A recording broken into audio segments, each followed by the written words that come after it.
Hello, I'm FPX and welcome back to an episode of my Minecraft Xbox Update Adventures Let's Play. This is the Let's Play where we're playing through the various updates that have come out for Minecraft on the Xbox, building stuff, killing stuff, and of course destroying stuff, all of which is beautifully encapsulated by my insane sugarcane farm, because, you know, you gotta kill people to make something like that work, you've gotta build it, and then you've gotta destroy what was there before. I don't know, it makes sense, trust me, but in today's video, I'm actually gonna be doing something which I know is gonna sound a bit crazy, because there are so many ways to get between the two halves of my world, you know, the half of the huge cubes, with the sugarcane farm, with my cave house, and between the half with, you know, my huge statue of myself and all that sort of stuff. And it's basically via a giant road. There's also a huge railway in the sky, and a lot of the times I just fly because it's the fastest way. But truth be told, for some reason, I've just had this strong desire recently to connect it up even more, because I was, you know, kind of just feeling like, you know, I need more interesting, more varied ways to get around. Maybe that means I'm crazy. Maybe that's just a normal thing you do in Minecraft because you want to take different routes around your world. But it's something I figured I would do. So I figured this big railway right here, which right now only connects the sugarcane farm right up to the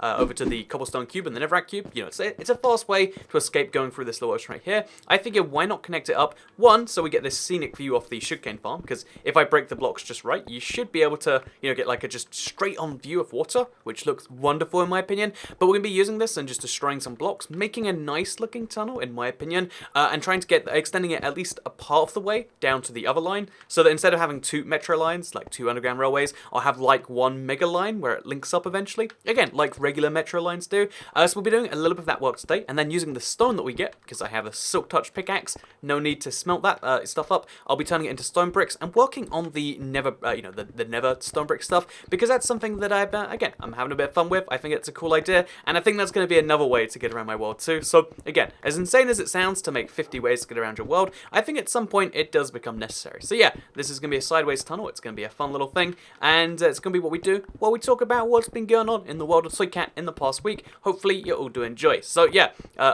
it looks like this actually goes right through my mind. So it's really funny. There's this weird thing when you get into a certain amount of building in a Minecraft world where you've built so much, or so, you know, once you've gone so far in, you're eventually just bound to like run into either your own stuff or, like, if you're playing a multiplayer world, someone else's stuff. And it does lead to this very awkward thing of just like, ooh, so how exactly do I deal with this one? I'm not too sure. And in this case, it looks like I can just kind of go a bit to the side, but still a little bit strange. So yeah, while we do all of that, I like to talk about, you know, some key things that have been going on in the past week or whatever, both in terms of my life, but also in terms of what's been going on in my brain and stuff, because a lot of the time I'm just like, you know, like I have some spare time and I'm just like, you know, this thing has been on my mind a lot, and I really like this series as an opportunity to I kind of get those thoughts into the world. So maybe you like it for that, or maybe you think it's just the diaries of an insane person, like, which is, it's totally fine. Like I watch a lot of things on YouTube. Like I watched a man punch a kangaroo, not because I thought it was a good thing to do. Like I would pro tip not recommend you punch kangaroos, but just because I think it's an interesting thing. Maybe that's how you look at this. I'm not really hugely bothered. You can live your life how you want. It's all good. I'm not gonna stop you. So with that said,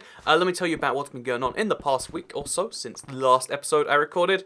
Oh, we're gonna go right through this as well. Okay, this is getting more and more awkwardly going through everything that I know and love, but that's fine. You know, it's good to put yourself in strange situations. Probably, maybe, definitely. So we'll just we'll kind of like have a little thing going out from here, and that can mark the very edge. And we just, you know, we won't even have edges. We'll be like an abandoned mineshaft where it just kind of like eventually goes into this wall here, and then we just pretend there's nothing wrong with that. So easy said, easy done. But yeah, let me talk about what's been going on in the life of Toycat in the past week, because, you know, I'm two people, clearly that's what I'm insinuating right there. But no, it's because I actually since last time I went, oh no, I made a mistake here. Yeah, I've got to go one block further in than I currently am, because that is a mistake. Okay, glad I spotted that now. I make a lot of mistakes like this. Don't spot them until later. But yeah, so I actually went to Frankfurt this past week because I wanted to go to Germany, visit the girlfriend before I went off to New Zealand. So I was there for like a day. So I had my first flying experience in like 3 or 4 weeks, which again, if you follow the channel a lot, I know it's weird that seems like it's a long time, but like to my head, it's like, whoa, it was like so long since I was last in an airport. And you know, funnily enough, like a few things happened to me that like really.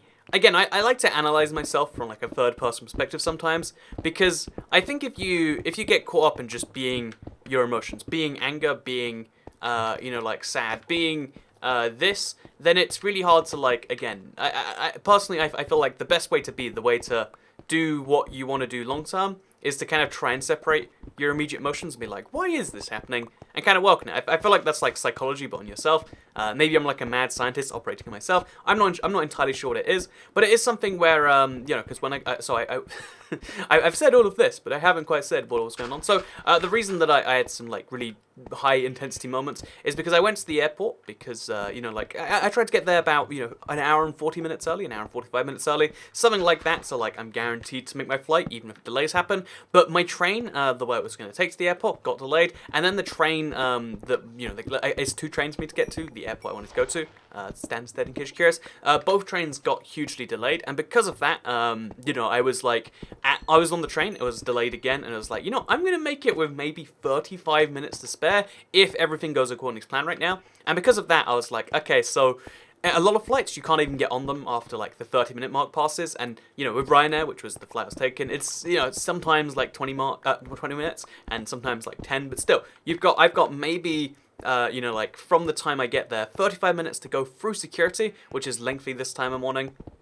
I've got to, take this magic little. There's like a personnel transport in the airport to get from one side to the other, and I had this like hugely stressful task ahead of me of like, can I actually do that? Can I get through the airport in 35 minutes? Is it even worth bothering, or should I get a flight right now somewhere else to save me going through the pain and trying to get back out of an airport? But I was like, okay, I can do this, and one of the ways I'm going to do this is I'm going to buy priority security, like on my phone right now. That's a thing you have access to, and that way I can get through like the fastest security line, and then I'm just going to run straight there, and that way I can guarantee I get there within roughly 30 minutes, which is when they're allowed to stop boarding you, but they usually won't. So I was like, okay, I'm going to do this epic, race through the airport, make everything happen, got the fastest security lane on my phone, and the thing that happened that, like, again, that triggered this, I would call it like a deep emotional response maybe, but call it whatever you want to.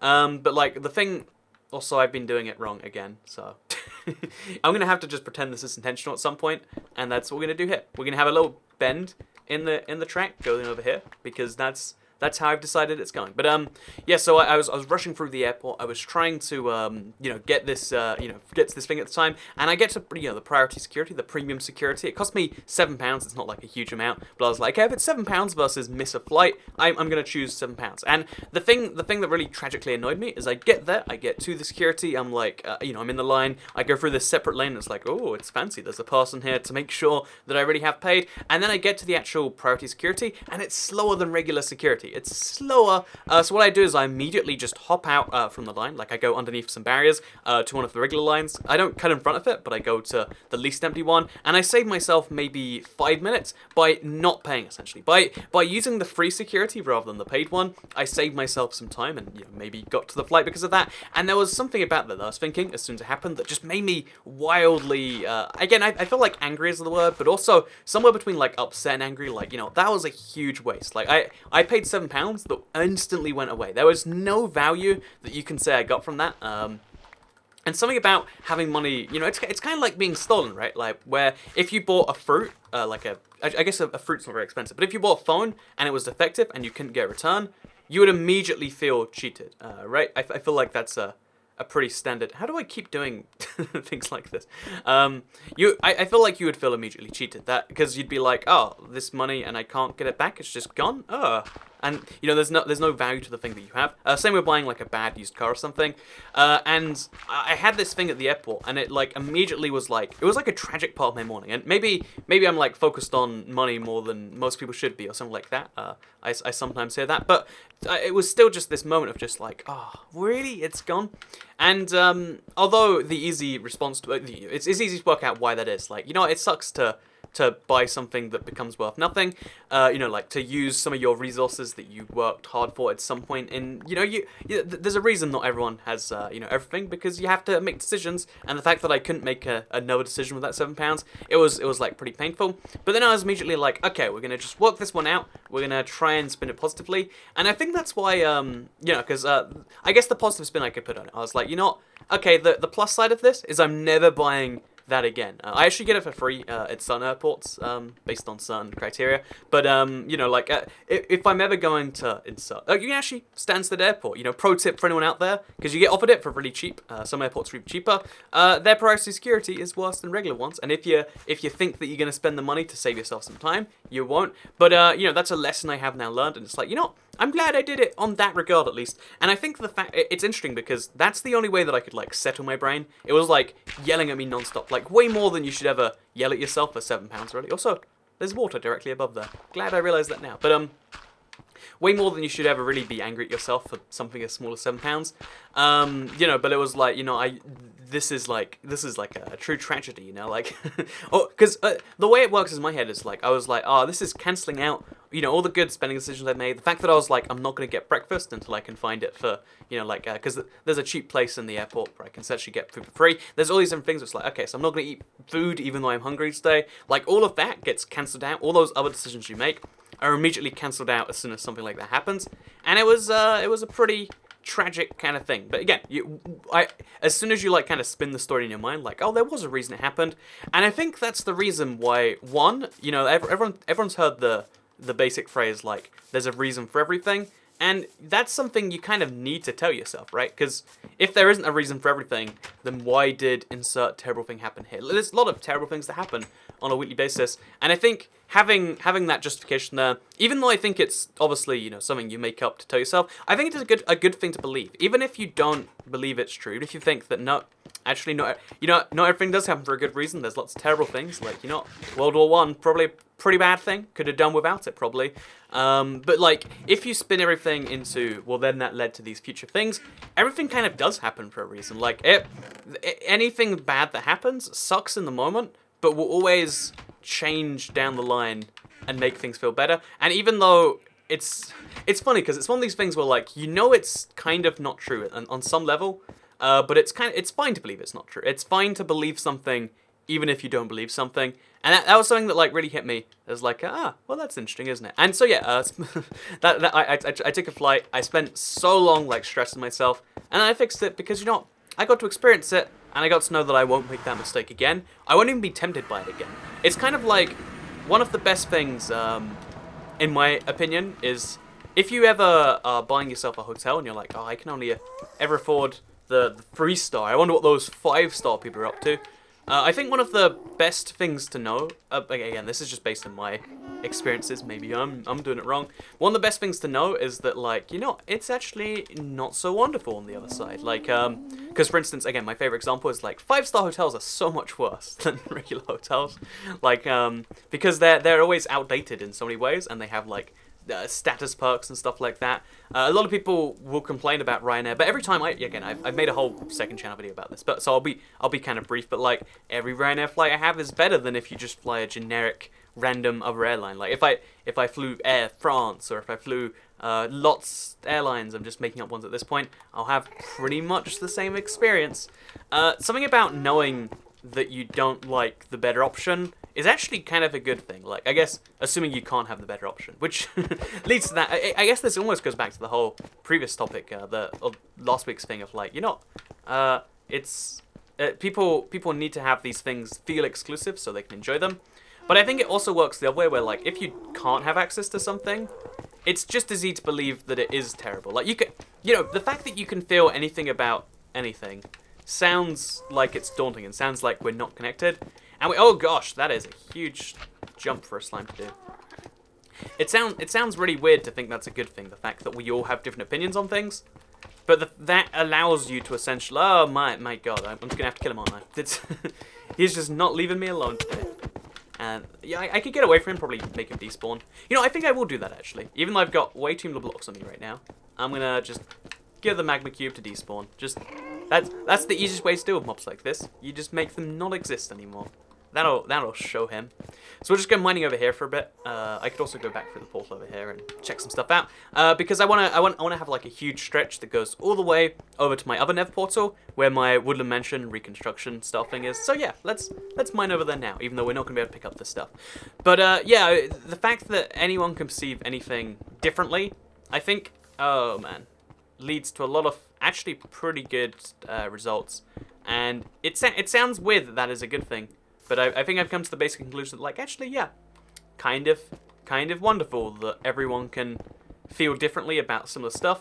And also, it's nice if you it's nice to know that there's something that you're uncomfortable getting, that it sucks. Because I mean, on any level, anything can be great and anything can be terrible. It's just, you know, the phrase "it's what you make of it" is something I've always hated. Because like, pizza is objectively better than, I don't know, fruit, or like pizza is objectively better than spam or something, in my opinion. But you know, maybe if you don't like insert XXY, if you're, you know, glucose intolerant, then you can be like, oh yeah, well the problem with pizza is that there's this. I think it's cool that like life is made up of like, there's no, with very, very, very few exceptions, everything is a deep and complex opinion. And that's actually one of the reasons I think that there is, so, you know, one of the things I find silly, especially if you're an adult. Like, you know, if you're like 11, I get it. But if you're, you know, there are real adults that argue this all the time as to which platform is the best. Like, I think PlayStation's the best. Xbox One is the best. No, I only play the PC and therefore I'm superior to everyone else. There's people who really, like, passionately argue about this stuff. And who, like, you know, it's like a core tenet of who they are. But, you know, again, the reality is, like, you're having the same amount of fun and experience on every side, but the fact that you can sit there and think that you have this thing that makes you so much better. I know it's like, it's a good thing and it's a bad thing at the same time, and I don't know, I had a huge other thought about this. What we're talking about other thoughts, because, like, the whole, how things are, oh, man. I got a little bit of a speed boost from that gas fireball. But the whole thinking about how different things are for different people is also something that, like, to kind of, like, go back to other stuff. Something that I mentioned last week and will mention in a soon-to-be-uploaded Toy Cat style podcast thing, so look forward to that, by the way, is anti-lotteries, right? My brain is obsessed with anti-lotteries. It's a non-stop thought of mine, like, oh, isn't it interesting that we think about this, where, you know, we think about lotteries differently than anti-lotteries, and, you know, it's something that my brain, it thinks about a lot, if I'm being entirely honest with you. You probably already know that now. You probably already know that, though, sorry. But I actually decided, for the first time, to take an anti-lottery that was a pretty fair one, actually, in Germany. Because in Frankfurt, at least, again, the city I go to a fair amount, they have a system in place where if you're caught... Oh, I did this wrong. Oops. They have a system in place where if you're caught without a ticket, you get fined 60 euros. As far as they say there's no way out. I'm sure there is some set of circumstances where it is. But basically, you know, it's just what you get if you don't have a valid ticket. And the interesting thing, though, is that because I've been there a fair amount, I know that they don't really check tickets a bunch. Like, they check it more than most countries ever do. Like, I've been checked 3 times ever. But out of something like, you know, 80 journeys on the metro, the S-Bahn, etc. So because of that, I was like, you know, I got to the station with enough time to help some people out, try and get them tickets, and I kept trying to, you know, get tickets, but none of the machines would work for me. And the train came after the whole 14 minutes I was there, and I decided, you know, I'm gonna take an anti-lottery right now. Like, if you consider my time especially, it's not worth me trying to spend 4 euros right now to maybe avoid a 60 euro fine. And you know what happened? It's because even though the machines wouldn't work, because again, they just were not happening, so I was like, okay, I can try my best and find a different machine, or I can hop on without a ticket and just pay the 60 when it comes up. So I took the, you know, the 1 in roughly 20, I would say, chance of having a 60 euro fine, as opposed to paying 4 euros up front. Which admittedly, you know, again, we're not taking into account the time effect, but let's just say it that way for now, because it makes things easy. And would you know, it worked out well for me. I didn't get fined. I won the anti-lottery, as you would expect. And I wonder how bad it would feel if I was wrong, but still. I think it's, I don't know, oh my god. I always forget that the Nether's a scary place, and people like you are the reason why, you know. Oh, there's 2 of them, right? Oh, gosh, that's gonna be a problem, isn't it? Oh man, just, okay, you know, we should probably, you know, actually, here's my pro tip. Wanna fight ghasts? Oh, I can't. Okay. When fireworks are working, you're ruining my let's play here. Okay, so we're gonna charge after them right this. So I can't even see because of the fire, but we're just gonna charge at them, and it counts as a critical if you're flying. Oh my gosh, at the time. So let's try this again, shall we? There we go. Okay, so 1 critical hit, he's dead, and over here, do the same. It's just easier than carrying a bow, in my opinion. Ooh. Okay, we're alive. Maybe not for much longer, actually. Yeah, you know, let's really hope that healing comes into effect soon. Oh no, it doesn't look like it is. Oh, is this how it ends? Is this how it all goes over? Really? Really? Okay. Okay, sorry about that. Ghasts are very rude and interrupting, you know? I'm just here trying to tell you about my anti-lottery story, and Ghasts are just taking that as a as an opportunity to spread their own propaganda. So yeah, in the Nether, what I'm doing over here, because I realized my big pathway going all the way to the edge is actually a little bit over here, is I'm going to have like a branching pathway, like a freeway point, going a little bit left, a little bit right. It should look pretty great if I can do it right, and that's a big if, of course, but it's going to be fun regardless. So yeah, basically, I did something which is like arguably morally incorrect, but again, if you can't buy a ticket, and it's a lot of effort too, I feel like at some point, the burden passes from you onto the people who won't sell your thing. Like, it's the same thing with like copyright law, right? Like most people agree that if someone won't reasonably offer it something to you, like if something's not available in your country, it's fine not to pay for it. If there's no way for you to pay for a thing, and the only other option is just not consume it, then and it doesn't cost them a thing, that's why most people feel fine about it. Like it's human morals are just set up that way, and it's a similar thing with like like a train ticket or something. Like if there's no human way for you to sell me this thing, and I can take a risk of not doing it, then I won't feel too bad about that. And again, maybe that makes me a monster, but I don't necessarily think it does. And yeah, so last week I spent some time in Germany. Always lovely as always. Always lovely as always. Again, it's interesting. I feel like to take a visit, and also I really like the airport experience. Like it's something I think I'm realizing the more and more I fly, that like I just really like being in airports, and it's it's a weird thing to explain. It's a hard thing to explain, I would say too. But it is something where it's just like, I don't get it at all. I don't get this in the slightest. But it is, like airports are infinitely interesting to me. Like seeing the runways and whatever. And I wonder why that is. I wonder why something like that appeals to me. Because I know it's not a common interest, or more people would be watching that sort of thing.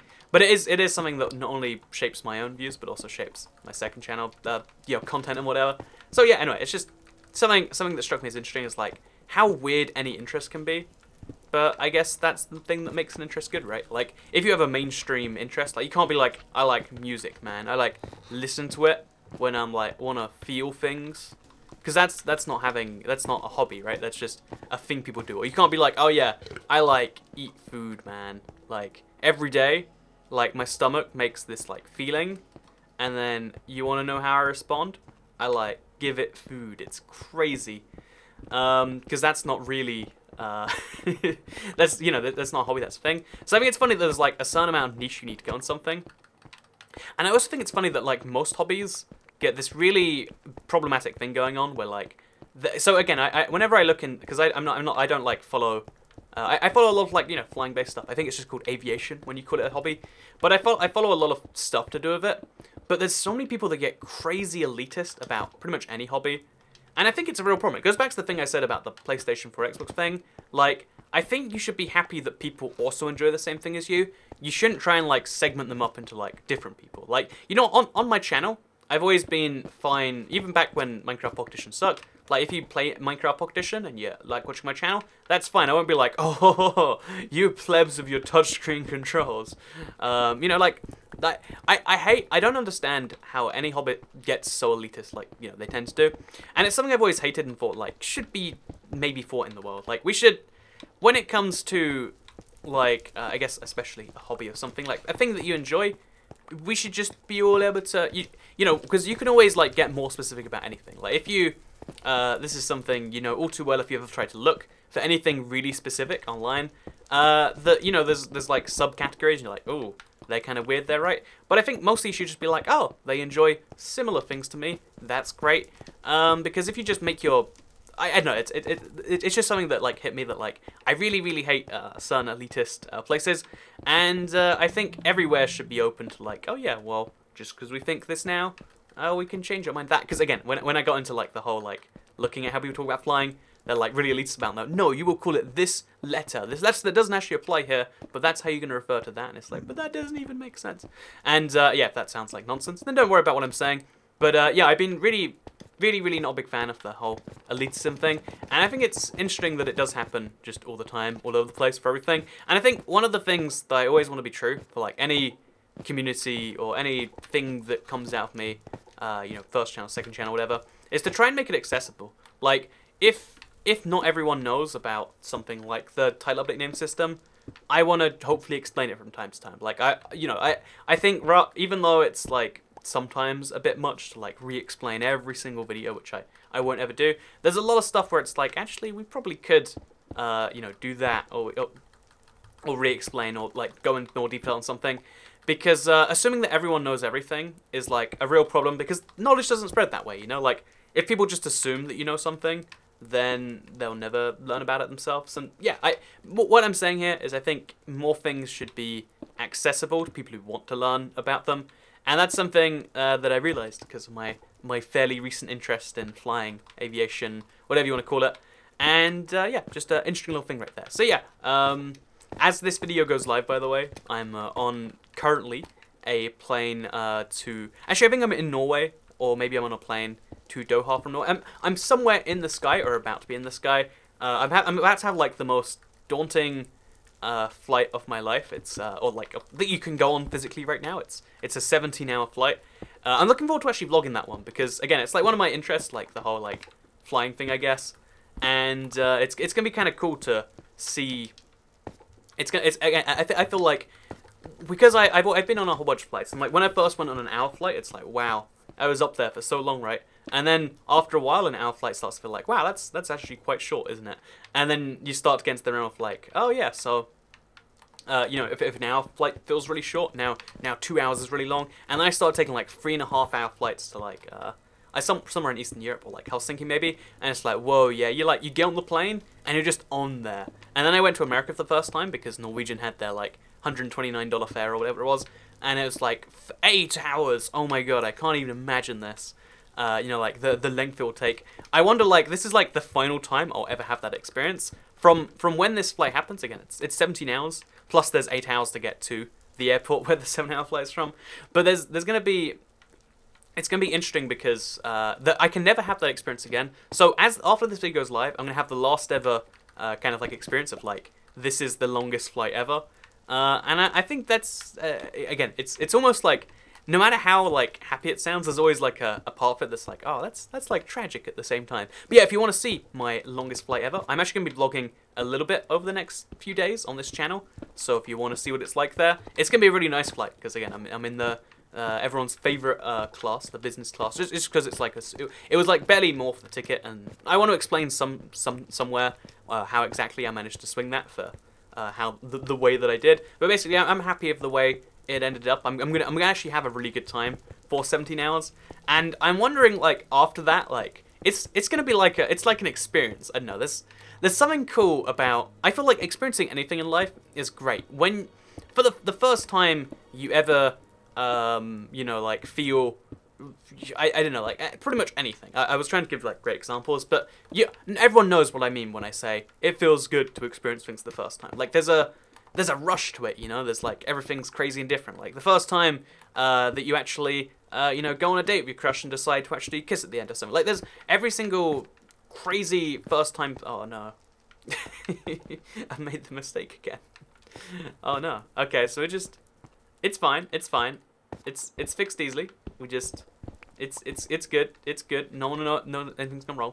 But yeah, doing that for the first time is gonna be interesting, and doing it like I don't know, in a video form. It's gonna be a wild thing, and I'm really looking forward to it. And I have been since like January, and it's really cool when stuff goes from like this is never happening to this is happening. And I think that goes back to what I was saying earlier, actually, to kind of bring this full circle. Like if you focus on short-term I think maybe there are some good things to be had there, like, some things feel great in the moment, and you can still enjoy things in the moment when they're good, but, like, whenever something bad happens, to try and stop it from being a thing that defines you.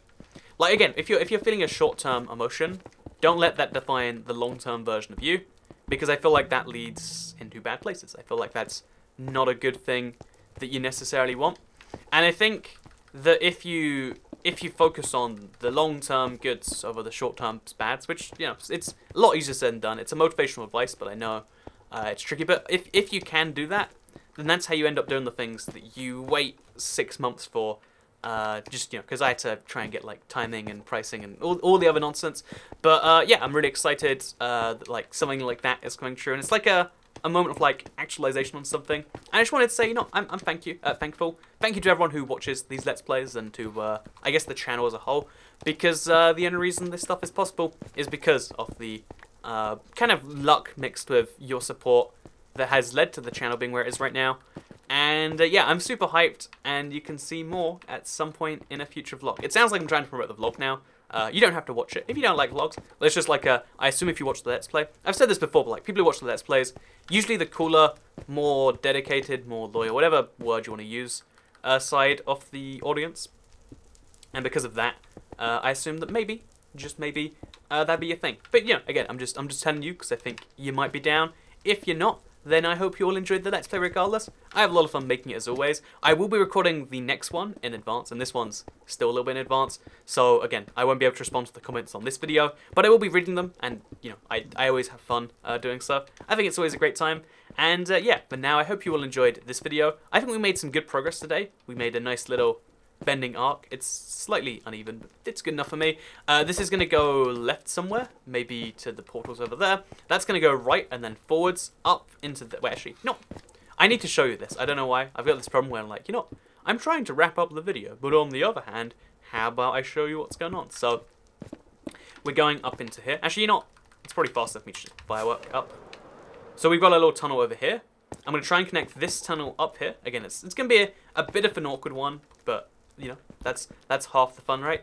Over into that place down there. So if this is lined up correctly, which I hope it is, please tell me it's lined up, please. Oh, it's very slightly not lined up. So if this lines up correctly, which, oh, and it looks like I have a second tunnel down here. But yeah, you can see how this is going to work. Hopefully it's going to be a challenge, but it's going to be happening probably in some background gameplay over the next week or so.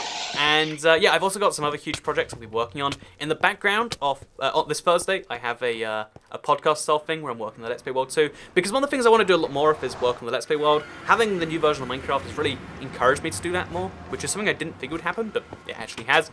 And yeah, I'm super excited to see you all in the next week, which will be pre-recorded sometime soon. So thank you very much for watching the Let's Play. Thank you for making the channel what it is and allowing me to do the cool stuff that makes me feel, I don't know what word I used before, fresh. That's not the word, but let's go anyway. Thank you for making me feel fresh, YouTube, and I guess I'll see you all in the next one.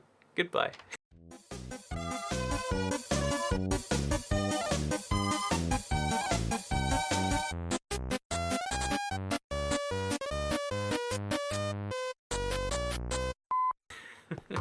It's not fresh. New, excited, different, energetic.